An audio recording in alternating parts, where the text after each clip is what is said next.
Since the dawn of civilization, spies of every nation and culture have worked to infiltrate their adversaries and glean the information that will give their side the advantage. The stakes are sky high, the strategies varied and imaginative, and the ultimate sign of success is that no one ever even knew you were there. In each episode, we will explore the moral and ethical gray zones of espionage, where treachery and betrayal go hand in hand with cunning and courage. This is the Spycraft 101 podcast. Welcome to your clandestine classroom. This is episode number 52 of the Spycraft 101 podcast. My guest today is Chris Corola, a journalist with the Associated Press for more than 34 years. Chris spent more than 30 years working from the AP's office in Albany, New York. Although his articles have appeared all over the world, it was his pursuit of a story about a hometown hero in Saratoga Springs, New York, that brought him to my attention. Chris spent many years trying to get an interview with a former Army Counterintelligence Corps agent named Jack Wilpers, who grew up nearby, knowing from a few earlier news reports that he had taken part in the arrest of Hideki Tojo, one of the most incredible events that occurred in occupied Japan in the immediate aftermath of World War II. I invited Chris on the podcast so that he could share the story that he sought out and finally broke after years of effort. But first, I want to say a big thank you to everyone listening who's also supporting me on Patreon, including Will D. and Adam G. Your monthly contributions there help me keep the podcast going week in and week out. As a way of thanking my patrons, I offer a lot of great freebies and promotions, including free and discounted books and products from the Spycraft 101 store. Patrons also get exclusive access to long-form articles of mine that aren't available anywhere else. If you haven't signed up for my Patreon yet, but you want to, just click the link in the show notes on whatever podcast platform you're listening to right now. So, Chris, thank you for taking the time to talk to me today. Thanks for having me. I'm glad you're here. I first learned about this story over a year ago now, maybe close to 2 years ago, and I've been wanting to learn more about it ever since then. But I know that it took you a lot longer than a year or two to actually put it all together and get to the bottom of it, didn't it? Yeah, it took about 18 years from the time I learned that Jack Wilpers, who was from Saratoga Springs, played a key role in arresting Hideki Tojo, to the point where I got him to actually talk to me about that day. But I finally did get him to go into details for the first time in 60-something years about his key role in arresting Tojo. It's amazing. That's amazing. 18 years from the time you first heard about him until he actually opened up to you. I think it was worth the wait, honestly. It's an incredible story, as we're about to find out. Yeah. So what was it that kept you coming back for so long? At what point, like after, say, 5 years, did you not just, throw in the towel and pursue something else? Well, I just thought that here was a fellow New Yorker, a fellow upstate New Yorker, a guy from a town that I was living in and still live in, did something pretty amazing that made global headlines at the end of World War II. And I really wanted to tell his story. And it really hadn't been told since that fateful day in September 1945. So I just kept after him, kind of. I would call him, leave messages. He'd hang up on me. I even sent him a letter, followed the letter up with a phone call. And he did say, "I got your letter. Thank you very much. But I'm just not interested in talking about this. I've been offered a lot of money. Thank you very much." So I started Googling him. I figured if I couldn't write about him when he's alive, I'd write his obituary for the Associated Press Newswire because of what he did at the end of World War II. And that eventually led me to actually getting the interview I'd been seeking. Yeah, there's a really, if I recall correctly from the news article I found, a really kind of serendipitous way that you were able to reach him through his son. Is that right? Do I remember that correctly? Yeah, like I said, I Googled him, and it was the end of August 2010 because the anniversary of the end of World War II was coming up, and I thought, I wonder if Jack Wilpers is still around. And his name popped up in a Google search. Turns out earlier that year, in February 2010, the Pentagon finally got around to giving him his medal, his Bronze Star Medal, for arresting Tojo. He was put in for the medal after the war, afterwards, and never got it. He finally did get it. And they held a special ceremony at one of the Pentagon offices in suburban Washington, D.C., and the Washington Post did a story on him getting the medal finally. But they were the only media outlet really that did any kind of story. The Associated Press in Washington didn't do their own story. Two things jumped out at me about that story. One, the Washington Post story didn't mention that he was a New Yorker or that he was from upstate New York or any information on his pretty kind of interesting background and upbringing. And it didn't mention really anything about the crazy stuff that went on that day that he arrested Tojo in his own home when Tojo botched his own suicide attempt. So I figured, let me just see if I can get this guy to talk to me now that he's talked to at least one media outlet. But when I learned about this medal he finally got, I was about to go off on vacation to a place in Massachusetts, a beach rental I've been going to for years. And the last day of my vacation, I'm on a beach there in Westport, Massachusetts, and a guy walks by carrying a surfboard. He's wearing a Saratoga racetrack hat, and I was wearing the same hat. And I got chatting with him about Saratoga. I said, "Is your family? Are you from Saratoga?" He said, "No, my family used to live there, but it's been a lot of years since anybody really came from Saratoga from my family." And I said, "What's your family's name?" And he said, "Wilpers." And I looked at him and I said, right to his face, I said, "Tell your old man I'm still pissed off at him for not talking to me about capturing Tojo." And the guy kind of looked at me and said, "Yeah, I'm the guy from the Associated Press that's been calling your dad for 18 years. He finally got his medals. He's talked to the Washington Post, and I'm hoping he's going to talk to somebody from the Associated Press finally." And I said, the way we left it is, I said, "I'm going to call your dad when I'm back home from vacation. Please let him know." And a few days later, I called Jack Wilpers at his home outside of Washington, told him where I was, told him that I ran into his son on a beach in Massachusetts. And Jack Wilpers did not hang up on me. He said, "Yeah, my son told me about that." And so I just started talking to Jack Wilpers. I eased into the interview by asking about his background growing up. And that's when I learned he was born in Albany, New York on November 11th, 1919, first anniversary of the end of World War I. And I learned that his father was a bookie. His father booked bets at the Saratoga racetrack. And it just went from there that I, was able to get the story on Jack's military career and details on that just bizarre day in Tojo's house. Right. Yeah, it's an incredible story. I mean, and the way that you came to it is fascinating too. So you mentioned that Jack, he must have been a very young guy in the war then if he was born in 1919. So how did he make his way into the Counterintelligence Corps once the war started? Or was he already in the Army when the war began? No, he finished his college years June 1942. He graduated from St. Michael's College, part of the University of Toronto in Canada. So he went into the service the end of August 1942, initially in the Army Air Corps, and was at a base in Texas. And then he put in for officer candidate school and got through that and was commissioned a second lieutenant. So by 1944, he was assigned to the Coast Artillery Corps, which, as the war went on, World War II went on, a lot of those units were converted into anti-aircraft artillery battalions. And Jack's particular unit got sent to the Pacific Theater. And the way it happened, I believe, and I've been doing research on this, he was recruited into the Counterintelligence Corps when he got to New Guinea. It was known as the CIC. It was part of the Army's Military Intelligence Division. And as the combat units increased in the Pacific Theater, they needed more CIC officers, counterintelligence officers, for the various tactical units, the infantry and the air forces. And the CIC units liked guys that had some sort of investigative background, whether it was a police officer, an insurance adjuster, lawyer. They liked them to have some college education, or at least some years in college, preferably able to learn another language. In Jack Wilpers' case, he was taught Tagalog, the Filipino language. Oh, wow. Because by the time they got to the Pacific, General MacArthur was gearing up for the pending invasion of the Philippine Islands. Okay, and so they anticipated a need for these counterintelligence guys there in the Philippines, I guess, and he's the perfect choice, I take it. Yeah, and the CIC guys, they served all over in every theater, North Africa, Mediterranean, Europe, and in the Pacific, China, Burma, India. There weren't a lot of them, maybe about, I just saw a recent number, maybe 5,000 CIC officers overall. So they were kind of a specialized unit within specialized unit sort of thing. Yeah, I can imagine. Yeah, and their job in the Pacific, in particular, what Jack Wilpers did was CIC units provided security for American installations, looked out for or tracked down any collaborators. And in the Philippines, they would try to track down or would hunt down members of the Japanese Kempe Tai.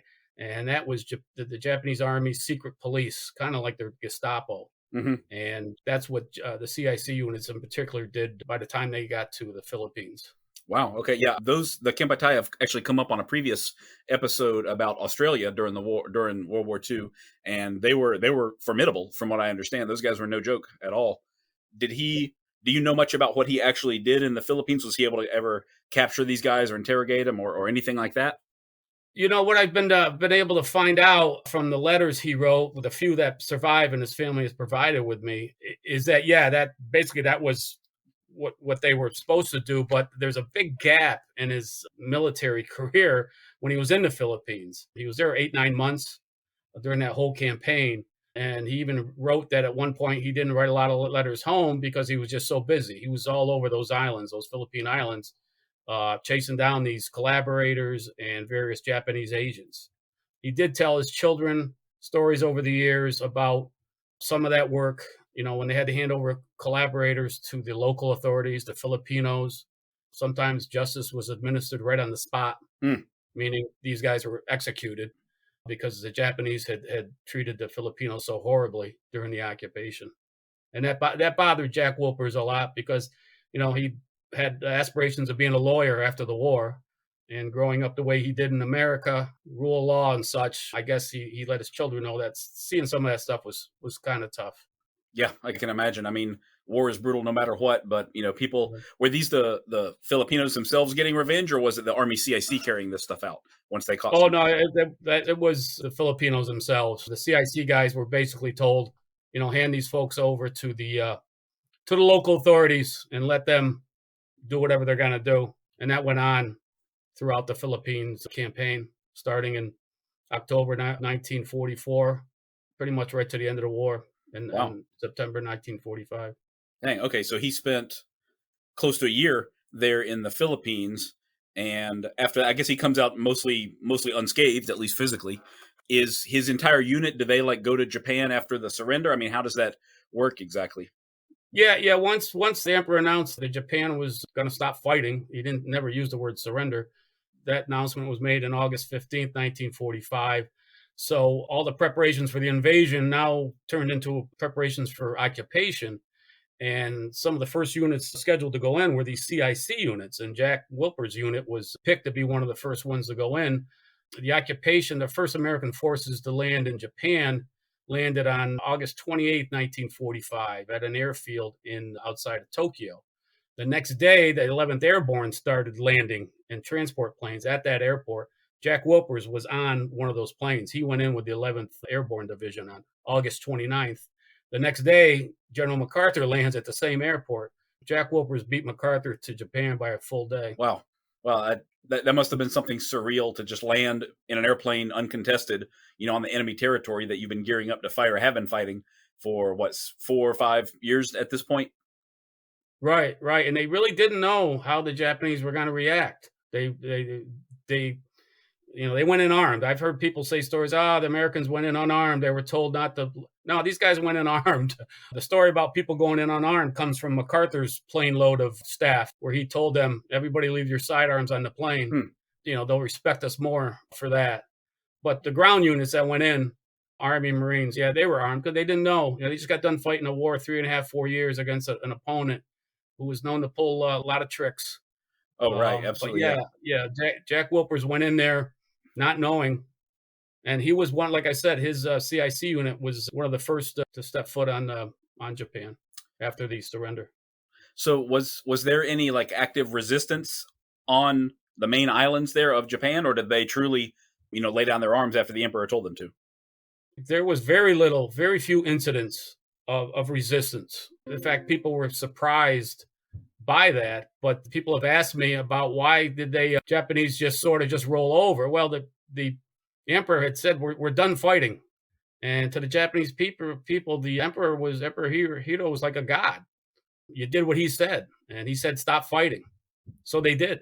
They didn't, and there were about 1 million Japanese soldiers under arms when the occupation started. That in the home islands.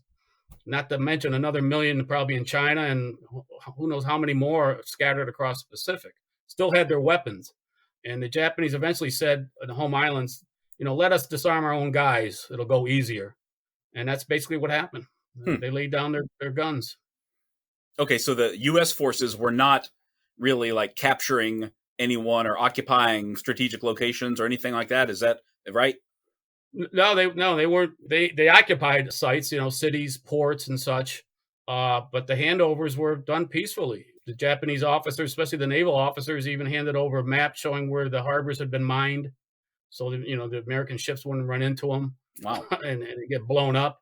So there was widespread cooperation on the Japanese part because they were told by their emperor, "We're all done." Wow. Wow. That's hard to imagine in that role. I can see it being something very, very eerie at first, where like, are they drawing us into a trap just like they have on the other islands we fought through so many times? All these prisoners, pretending to surrender and then, shooting or having a grenade or whatever. Like, are they waiting for enough of us to land that they can massacre a bunch of us at once or something? It's really hard to imagine them truly just giving up immediately because the emperor says so. Yeah, and it was kind of eerie for these guys who'd been fighting in the Pacific for that long a time, just to land someplace the Japanese held without facing any kind of opposition. But still at the back of their minds, and it kept people up at night, what if they are laying a trap for us? During the surrender ceremony on September 2nd, 1945, that was held on the USS Missouri, the battleship anchored in Tokyo Bay. Every admiral and general from the Pacific was on that deck of that ship. So if the Japanese wanted to take out the higher command of the United States military in one fell swoop, they could have done it then and there. They didn't. But as a precaution, the U.S. Navy kept an entire fleet out at sea, on patrol, on station, in case there was some treachery on the part of the Japanese. So, and as the ceremony ended, there was a roar from above, and about 1,500 U.S. bombers and fighters flew over the Missouri as the Japanese delegation was going back to shore. And that was MacArthur, the showman, kind of saying to them, "You were never going to beat us, and don't ever think about rising up again," basically. Yeah. Wow. What a show of force that must have been. Yeah. Yeah. My gosh. So actually, to flip it around a little bit, to your knowledge, was there any like brutality on the part of the Americans or revenge or anything like that? Because, I can imagine so many of these guys coming into Japan had lost friends or had been, wounded themselves or seen brutality from the Japanese. Did any of that get paid back at all on the people of the main islands? I did not. I have not seen any evidence of that, and I've been researching quite extensively on the start of the occupation from when Jack Wilpers was there, and there were very few reports of any American service people going out of their way to exact revenge. In fact, I think the Japanese people were surprised when the American GIs, learned that they weren't going to be fighting the Japanese on their home islands. American GIs were handing out candy to kids and sharing their food because so many of the Japanese were starving. So no, I saw very little evidence of that happening where Americans tried to exact any kind of revenge for all that happened for the previous 3 years. That's good to hear. I mean, it's what an amazing turnaround that was just in the space of days there from, fighting each other to the death and then occupying the same islands peacefully and somewhat working together. How much did the Japanese people have to work with the Americans? Did they just go back to trying to open their businesses and rebuilding, bombed out buildings and that sort of thing? Or were they employed by the American government at that point, the occupation forces? Yeah, some people did get hired, because Americans were were going to, be there for a while. I think their goal by the end of that September 1945 was to have 200,000 U.S. troops on the Japan home islands. Initially, it was going to be 1 million for an invasion, so they toned that down. But yeah, the Japanese immediately got put to work, rebuilding their country that United States had bombed so extensively. And Japanese people would get hired at the bases and such. And it really, in the annals of military history, it's quite remarkable. Like you mentioned, the turnaround of a conquered people and the fact that the occupiers, mostly Americans, did not exact any kind of retribution or, didn't just strip the country bare of all its resources. Right. That didn't happen. Yeah, I can imagine that's what the people were expecting. I'm sure there was a lot of propaganda about what would happen once the American invaders landed. I haven't seen it. I can't, quote it off the top of my head, but I would imagine that the people were very fearful when the Americans first started showing up. Oh, they were. The Japanese had their propaganda machines that depicted the Allies, especially the British and Americans, as devils, as beasts, who were gonna, mutilate and kill and rape everyone. That, the Japanese were no different. They had posters depicting the, Americans as, like I said, devils, animals. So it went both ways, but they soon found out that, Americans weren't like that. That's amazing. Just looking towards the long picture or the long term, I guess. How long did it take to really get back to like a truly peaceful setting? Was it like within 5 years? Things were back to life was back to normal for the most part, or was it less than that or more? From what I know, it took several years. I mean, the Japanese people had to, like I said, had to rebuild everything, had to rebuild their government, their infrastructure. MacArthur was in charge of everything. He was the supreme Allied commander of the occupation forces, and he got a lot of criticism over the years for his handling of various campaigns and his character, but he really got Japan back on its feet. So it took a while, but by the 1950s, Japan was, as we know, it was just kind of that post-war miracle of its growing economy. Yeah, it's truly one of the leading nations in the world now and has been for a long time, which is shocking considering that, the only ones to face nuclear annihilation in history. Right. So before we go on, I want to let everybody here listening know about a new educational tool that you're not going to want to miss. It's the Gray Man Briefing Classified. By now, I think I know my listeners pretty well, and take it from me, this briefing is exactly the news and educational reference source that you've been looking for. You'll get breaking news updates from all over the world on topics including planned protests and riots, low-intensity conflicts, natural disaster alerts, cyber attacks, supply chain disruptions, and more. You'll also get access to articles that help you build your own skills, including urban survival, home security, counter-surveillance, escape and evasion techniques, and more. And this is much more than just a newsletter in your inbox. Joining the Gray Man Briefing Classified also includes invitation-only channels on the Telegram and Signal apps for convenient real-time updates. The newsletter subscription is normally $5 per month, but if you use the code GBC Spycraft, you can save 20% each month for the life of your subscription. I'm already a member myself, and I've been reading and learning a lot since I first subscribed. Look it up yourself at graymanbriefing.com. That's gray with an A, graymanbriefing.com. And use the discount code GBC Spycraft to save 20% right from the start. So, Chris, it sounds like things were going really well with the occupation overall, but they still had to hunt down a lot of these senior figures in the military and the Japanese government, right? And that was kind of Wilpers' role, among many other individuals. Correct. Yeah. So, like I said, the formal surrender ceremony was September 2nd, 1945. So now the occupation is kicking in full gear. The Allies were building their cases for war crimes trials against the Japanese military and civilian leaders. So I've had people ask me, well, why didn't they do that right away? The first day.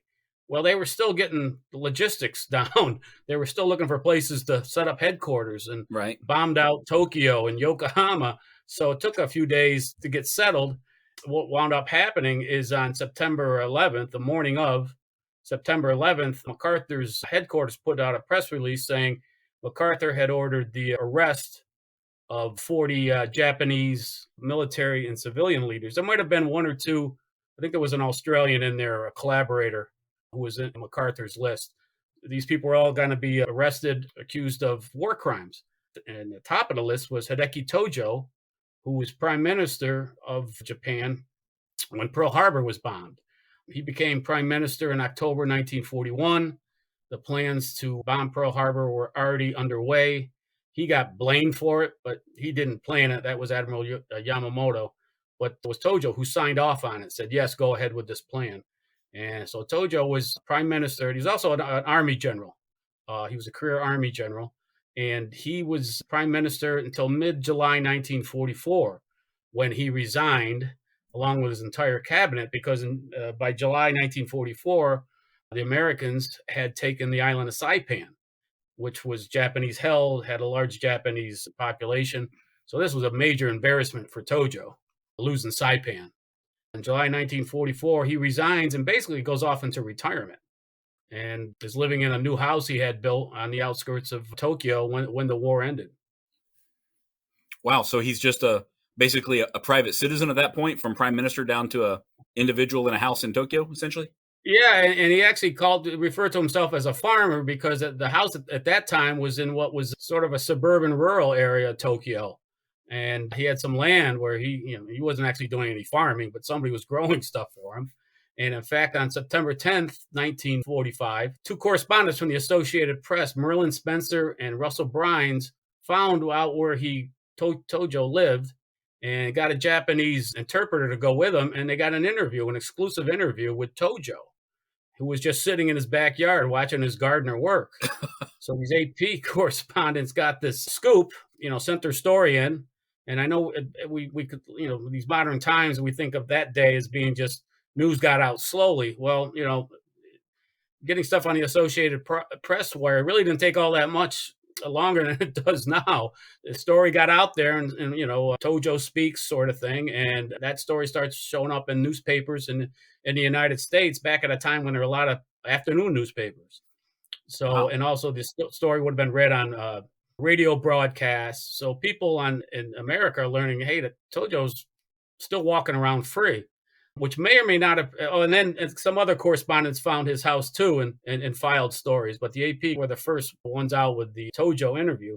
It may or may not have prompted MacArthur to act quicker than he did on ordering the arrest of these people, including Tojo. I can imagine. But on September 11th, he sent out word that these guys were going to be arrested. Well, all these correspondents knew now where Tojo lived. So even before MacArthur's press release came out, they all headed out to Tojo's house. And the AP guys, United Press, New York Times, some magazine writers, and also two photographers, one from the Associated Press and another one from Yank Magazine. Yank Magazine was a weekly Army publication put out by active duty soldiers who had worked in the press business before the war, as editors, reporters, and photographers. So they all go out to Tojo's house to cover his arrest. By the afternoon of September 11, 1945, there's quite a crowd outside of Tojo's house. And earlier in the day, Jack Wilpers' CIC detachment got the orders from MacArthur's office, go arrest Tojo. The only problem was they didn't know where Tojo lived. So they were getting lost in Tokyo. So one of the AP guys back at the Tokyo office was talking to one of the officers at MacArthur's headquarters. And the officer said, we can't find Tojo's house. And one of these reporters says, I was there yesterday. I can take you there. So a 5-man CIC detail pulls up to the AP office. This AP reporter gets in with him, and one of the soldiers is Jack Wilpers. So that detachment gets guided to Tojo's house. And when they get there, all these reporters are outside. And the officer in charge, Jack Wilpers was a second lieutenant by then. There was a major in charge of this detail.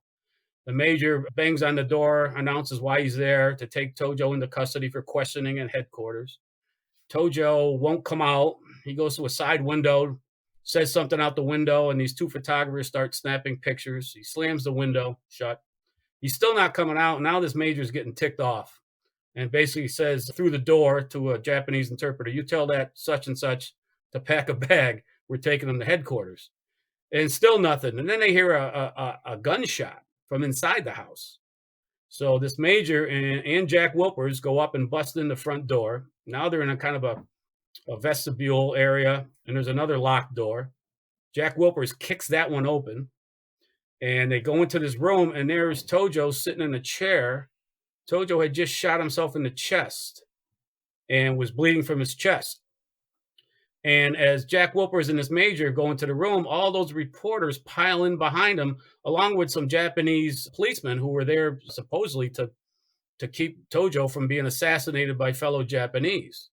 So they all cram into this room, which is basically Tojo's den. He had a writing desk in there, some furniture, some of his samurai swords, some of his military objects. And they're all piled in there, and just a chaotic scene unfolds like nothing that ever happened any place else during World War II. All these reporters are watching Tojo bleed from his chest, waiting for him to die. But turns out Tojo had missed his own heart. The bullet went through his chest, out his back, and got lodged in the chair he was sitting in. In the meantime, the photographers are snapping pictures, and the Yank Magazine photographer, a guy by the name of George Burns, who happened to be from Albany, New York, he snapped a picture that became kind of famous. It showed Tojo sitting in his chair, bleeding, wearing a white shirt, and there's blood seeping through the shirt. And standing over him, pointing his service revolver at him, is Jack Wilpers. And at the same time, he's picking up the gun Tojo just used to shot himself. So that picture got widely distributed afterwards and became kind of an iconic photo of kind of symbolizing the fall of the Japanese Empire. Jack Wilpers was identified in the photo as First Lieutenant Jack Wilpers of Saratoga Springs, New York. Wow. What an incredible scene that must have been. I mean, these guys trying to break in, and the CIC agents are outnumbered by the reporters and photographers that are surrounding the place, right? Correct. Yeah, I recently found out that 2 CIC details were sent to find Tojo's house, and one of them never got there. They couldn't find it, but Jack Wilpers' detail got there, and there was only 5 of them in the detail. Like I said, they weren't really expecting any resistance, but they showed up there armed. Like Jack Wilpers had his sidearm with him. They didn't know what was going on in Tojo's house, who was going to come out to try to defend him. As it turned out, Tojo just sat there. They got him. They laid him out in a kind of a futon thing right there in his room. And Jack Wilpers learned that Tojo's doctor lived nearby and ordered the Japanese in the house to get the doctor there. And the doctor came. He didn't have any medical supplies because they were scant to get in Japan anyway. And Jack Wilpers told his doctor to treat Tojo. And the doctor said, "Why should I? He wants to die anyway." And Jack Wilpers basically still had his sidearm out and basically kind of gestured to the doctor with it, treat him and treat him now. And the doctor got the message, and he did what he could for Tojo and said, well, he's going to die in a few minutes anyway. In the meantime, that major in charge of the detail contacted an Army medical team nearby, and they came with a doctor, a couple of medics, and that doctor got some plasma into Tojo, some morphine, stitched up his wounds, got him stabilized, and they transported Tojo to eventually to a Army hospital in Tokyo, and he wound up surviving. Oh, man. What an incredible scene that was. I mean, I'm so glad that we have photos, but it's still kind of hard to put yourself in the place right there. You know, I'm just imagining Jack and the other guys on the team, and you know, they know who Tojo is. Everybody in America knows who Tojo is and has for years, and he's all over propaganda and news reports and all that. And now they're told, go to his house and bring him back. It's got to be amazing actually seeing him standing there at that window, hearing the shot, you know, rendering first aid, everything. That must have been incredible for him. Yeah, and at the same time, these reporters are waiting for Tojo to die. Somebody, one of the AP guys, found the only phone in the house, got on it, called his office in Tokyo, and let them know what happened. So that way the bulletins started going out on the AP wire. So the reporters from the competing news services, they would all take turns on that one phone, calling in updates. And the editors on the other end, or the reporters, would say, "Is he dead yet?" And the guys at the house would say, "No, he's still breathing. He's still He's still with us." So this went on for a couple hours before that Army medical team got there and got him out of the house. So that story about Tojo's botched suicide is now hitting newspapers at radio stations back in the U.S. And Jack Wilpers' name appeared in a lot of those AP stories and in the New York Times stories. For a guy who didn't want a lot of notoriety, being in the Army intelligence, he was making headlines, and he got credited in some of the stories with being the first to take action to try to save Tojo. Oh yeah. He was a driving force in saving Tojo. I'm assuming that Tojo would have bled out eventually, even if he missed his heart, right? I mean, it's a bullet through the chest, so he would not have survived without their aid, I take it. He probably would have if he was left alone, but as that Army doctor who treated him initially told the reporters, it was a type of chest wound that they treated thousands and thousands on the battlefield. The kind of chest wound, if you did get somebody aid quickly, they would survive. Huh. If not, they're eventually going to die. Wow. But in this case, Tojo survived it. Wow. So he didn't want the care, but he ended up getting care from the best possible person to save his life, I guess. Somebody who'd seen that many times before. Yep. And I got to ask you, you did mention one thing. You said he received plasma, makes sense with all the blood loss and everything. Would this have been like American blood from the aid station or the hospital or wherever? Like they were. Yep. It was because the Japanese didn't have any. Right. So this was an American medical supply. And in fact, when they got him to the Army hospital, and it was actually Yokohama where he wound up, and he needed more blood, more plasma. So they went to the American Army hospital staff to ask for volunteers. And it being the Army, they do everything in alphabetical order. So they went down the duty roster, and the first guy whose last name started with A, they went to him. and said, "Listen, we need some blood donation, some plasma right now. Will you do it?" And he didn't want to do it because he knew it was Tojo. And the officer said, well, if you do it, we'll give you a bottle of scotch. So he did it. And I found a story about that veteran who years later told that story. And it turns out officers never gave him the bottle of scotch. Oh my gosh. Incredible. Incredible. Boy, there's just some tremendous, tremendous irony there in all the American blood that was shed across the Pacific to get to the home islands there. And then they need more to keep the former prime minister of Japan alive long enough to put him to trial and maybe sentence him to death after that. Like, correct. I can't hardly wrap my head around it, honestly, Chris. Right. It's just the way it happened. Yeah. Truth is stranger than fiction, no doubt about it. So he survived this incident, and he's in American custody. At that point, is Jack's role in this done? Does he move on to other tasks and that sort of thing, or is he still involved in the trial and everything? His CIC unit was tasked with taking in more accused war criminals. In fact, soon after the Tojo incident, which is what Jack Wilpers would call it, the Tojo incident, they arrested a high-ranking admiral. And that major I mentioned who busted in the door was involved in that arrest. I think Jack Wilpers was involved with that. The thing is, when they showed up at that admiral's house, this admiral spoke some English. And so this time, the American CIC guys showed up with their guns drawn. And the admiral came to the door and started laughing and said, "Don't worry, I'm not going to pull a Tojo," basically, wow. And surrendered peacefully. Another thing the CIC guys were doing early on were trying to track down Tokyo Rose. The woman, or I should say the women who did propaganda broadcasts in the Pacific.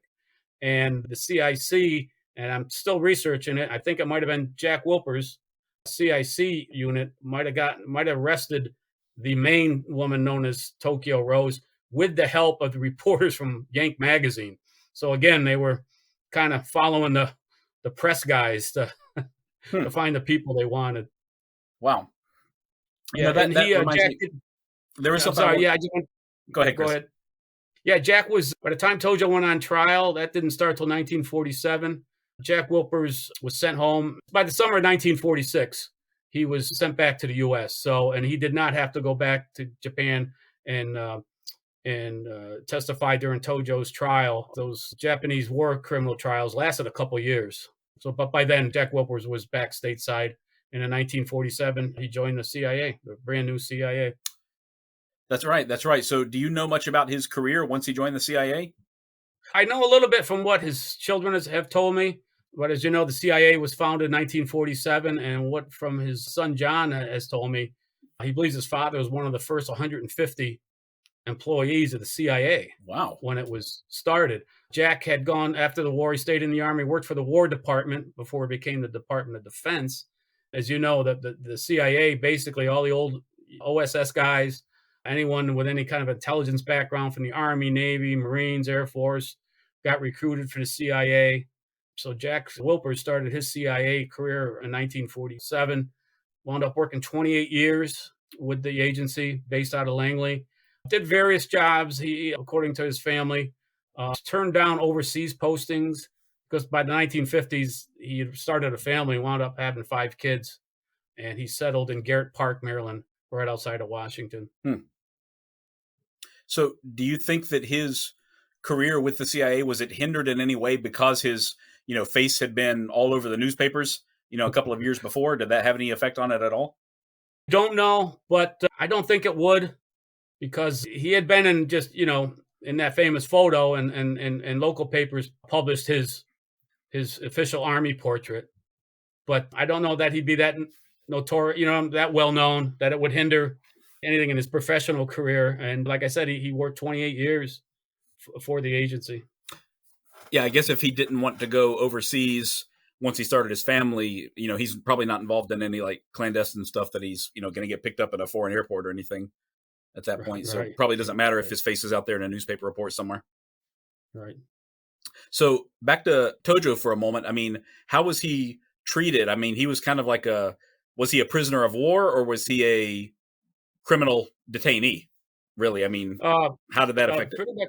Pretty much a criminal detainee. He did recover after a few months in a hospital, and then he was transferred to the prison in Tokyo where other accused war criminals were being held. And for what I know and read, he was pretty much shunned by everybody. The Japanese themselves, the Japanese public, basically blamed him for the war, for losing the war, since he was prime minister for so much of it.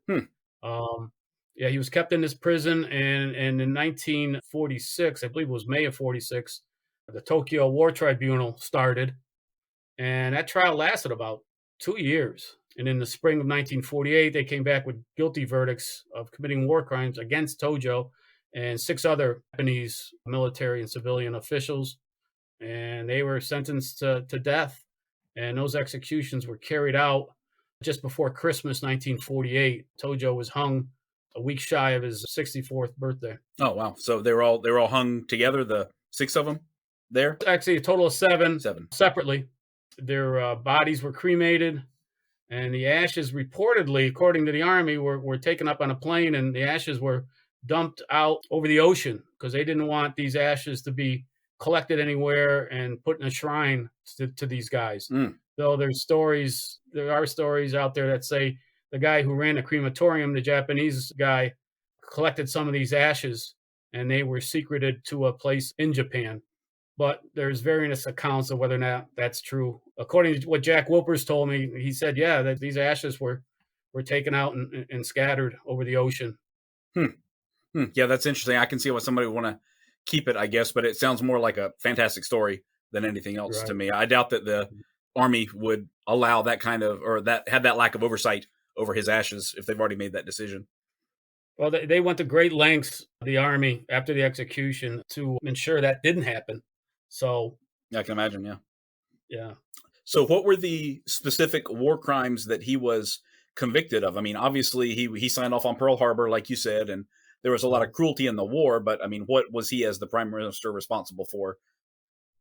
Well, it was kind of like an overall thing. He was the guy in charge of the Japanese military, in essence.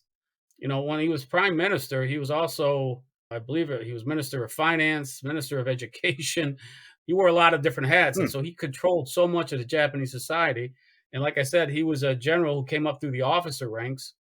And he basically had put out writings to the Army saying, you know, Japanese soldiers don't surrender ever. There were just indications that a lot of his orders, a lot of his policies led to the mistreatment of Allied POWs, which, you know, they then in turn got used against him in the war crimes trials. But basically, you know, convicted of crimes against humanity. He was prime minister during when the Bataan Death March happened when it occurred. And as those stories came out over the years during the war, cases were built more and more about how Tojo was ultimately responsible because he was the head guy in charge. He was given the orders, and these were carried out all across the Pacific. The ill treatment of Allied POWs, and by the time Tojo was captured or arrested, so many of those POWs had been freed, and their stories were just coming out in September 1945. Just then being published and aired on radio broadcasts. So the American public, especially, was becoming more enraged, and they wanted Tojo. The Army wanted Tojo alive to put on trial, and Jack Wilpers pretty much made sure that happened. Yeah, very, very understandable. There was certainly a lot to answer for there. Right. No question about it. And, you know, you said 6 other guys. Was that 7 total out of the 40 original, or was it 7 total out of more? No, it was 7, including Tojo. Okay, those other guys that were captured, they just had prison sentences? I mean, were any of them found not guilty or anything? You know, I'm not sure on the numbers on that, but I believe most of them were found guilty and served prison sentences of various lengths. And a lot of them were eventually pardoned. A lot of the Japanese war criminals of lower ranks were eventually pardoned. A lot of them were executed. The guys that were actually carrying out the beatings and the killings, a lot of them were executed, you know, the rank and file soldiers. But also there was a lot that were eventually pardoned because at that time the war's over, the Cold War started, and Japan is going to be a key ally, a key staging area for what becomes the Korean War. Yeah, it's still controversial that a lot of these guys essentially got off. Yeah, that's an incredibly delicate thing to balance correctly, trying to turn a former enemy into an ally while also holding them accountable for their past actions, while also wanting to move on. I'm sure that was very hard to get right, but I mean, we are close allies now, so it seems like in the long run, anyway, it worked out.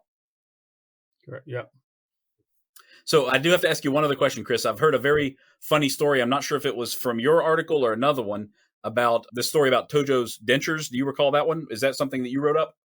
I did not write up, but I've seen that. And apparently, when Tojo was being held in prison, of course, he was given the finest, medical and dental treatment. And he had dentures. And I guess an Army dentist, I think it was a Navy dentist, when he was fixing his dentures, engraved into the teeth, the back of the teeth in Morse code. So it read, I think, remember Pearl Harbor. So, Tojo was probably running his teeth across his dentures, feeling these bumps, and probably didn't know what the heck it was. But at some point, somebody figured this out, and that particular Navy dentist got in some trouble. Yeah, it's incredible stuff. I think it started essentially as a prank, really, and it's kind of a harmless prank, but it's got some serious repercussions when you think about it. But every day he's wearing dentures that say "Remember Pearl Harbor" up until his execution. Anyway, I think. Right. Incredible stuff. It makes me laugh. Honestly, it doesn't really hurt anybody, but nobody deserved it more than Tojo, I don't think, to something like that. Right. So, Chris, this is a fascinating story. I know that you've written articles about it. Are you turning it into a book, or have you considered turning it into a book? Yeah, I am. That's what I'm doing now, doing research for a book on Jack Wilpers and his key role in arresting Tojo and keeping him alive. And Tojo was just this figure from the war who still stands out when people hear about leaders of that war. Mussolini was killed by Italian guerrillas, so we didn't, Allies couldn't put him on trial. He was executed. 2 days later, Hitler commits suicide in his bunker in Berlin, so we didn't put him on trial, but we put Tojo on trial. That meant a lot to a lot of people, and Jack Wilpers was in the middle of all that, and then went on to a post-war career where he didn't really talk about it to anybody. What I've found out and learned from my research to do this book is about Jack's upbringing and his early life, which I think really played a role into what he did, not only during the war, but after the war, because he was, like I said, born in Albany. His father was a bookie. Father also ran speakeasies during Prohibition. And he grew up in Saratoga Springs, which is home to the country's most famous racetrack. And during that era when Jack was growing up as a kid in the 30s and early 40s, everybody came to Saratoga for the racing season. Not only the richest people in America, but also the gangsters and gamblers and grifters and con men and prostitutes. And Jack Wilpers kind of grew up in the middle of that, and I think kind of shaped his character in one way, in that, you weren't going to pull a fast one on him. He kind of had some street smarts, and coming from Saratoga and being in Saratoga, if you're on a racetrack, there's always somebody trying to separate you from your money. And Jack Wilpers wasn't going to let that happen. So I think that stood him well. From where he came from and his upbringing. Let me just add that his mother was the calming influence, from what I know. She was a devout Catholic and made sure he got educated in Catholic schools, which he did from grade school right up through college. He was an excellent student, smart guy, witty, but he kind of had this sort of street cred coming from Saratoga. Nobody was going to pull anything over on him. So I think being an intelligence officer and then going into the CIA, that background, that ability to read a character very quickly, I think that helped him out in his career.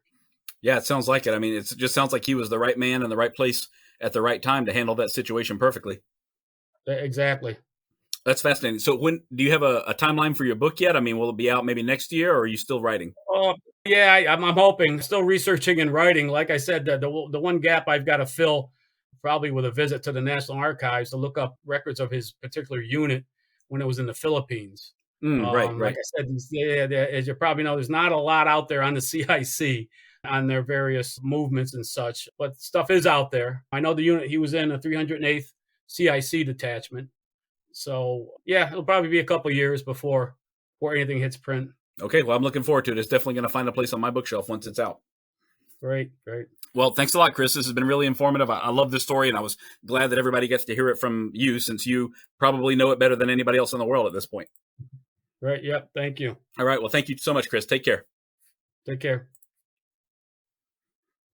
If you're interested in more of Spycraft 101, look for my pages on Instagram at Spycraft 101 and at cold.war.stamps. You can also find more great articles on my website, spycraft101.com. Thank you all for listening, and I hope you'll stick around because there's lots more to come. Thanks for listening to this program brought to you by Daydreamer Network. If you enjoyed the episode, please don't forget to rate and review on Apple Podcasts or your preferred platform. Your feedback allows us to rank on the best new shows list and continue to grow our podcasts in order to bring more unique and talented storytellers to the network. To check out our shows, including programs about relationships, sports, business, nutrition, leisure, and more, head to www.daydreamernetwork.com. We look forward to seeing you back next week for another great episode. Have a wonderful day.